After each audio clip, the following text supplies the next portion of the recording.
Reggel van, csütörtök reggel, és először is sziasztok! Üdv a csatornán! Sokszor miért reggel veszem fel ezt a videót? Ennek nagyon egyszerű oka van, hiszen egy nagyon egészséges italról van szó.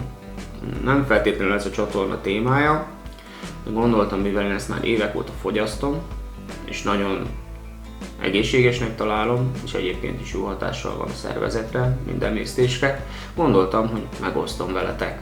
Most honnan is indult ez az egész 6-7 évvel ezelőtt körülbelül az egyik kedves családtagunk megosztotta velünk ennek a receptjét, ami nem áll másból, mint reszeltgyömbér, egy teáskanál méz, almaecet és frissen facsart citromlé.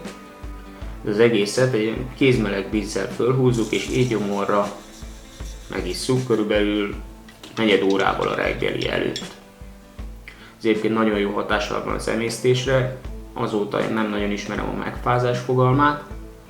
Még ez sem teljesen igaz, mert volt egy időszak, amikor én ezt abba hagytam, mert nem volt kedvem ez a reggeli macerához, és 3-4 hónapon keresztül egyáltalán nem fogyasztottam, most akkor viszont előjött minden.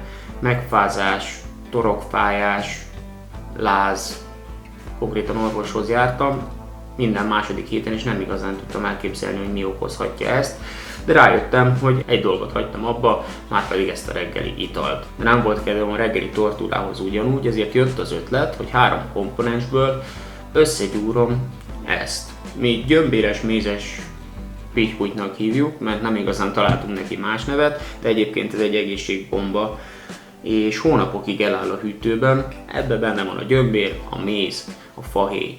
Na de hogy is készül?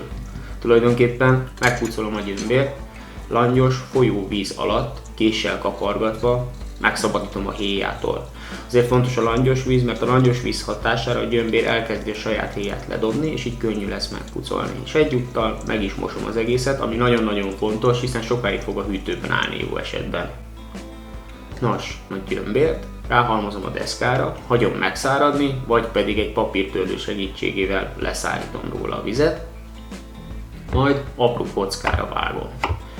Nagyon fontos, hogy apró kockára kell vágni, hiszen a gyömbérnek nagyon erős rostszálai vannak, és mivel botmixerrel pürésítjük, a rostszálak föltekerednének a botmixerre, és nagy valószínűséggel tönkre menne az az eszköz.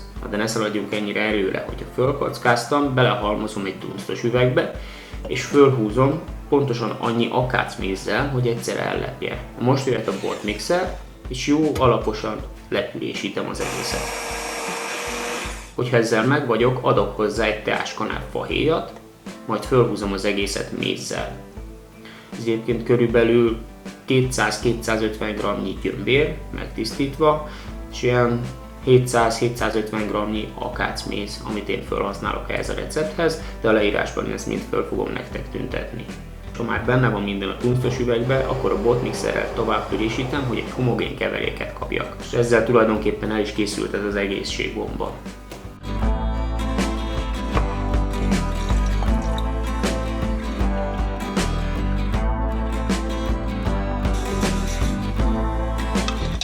Itt is van előttem, szászónak is egy a vége, egészségetekre!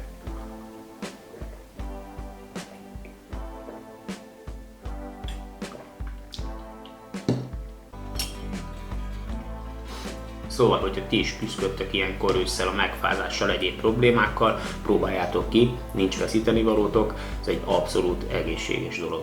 Ha tetszett a videó, akkor iratkozzatok fel a csatornára, és mindenképp nyomjatok egy lájkot. Ha kérdésetek van, tegyétek fel a komment szekcióban. Viszlát a következő videóban!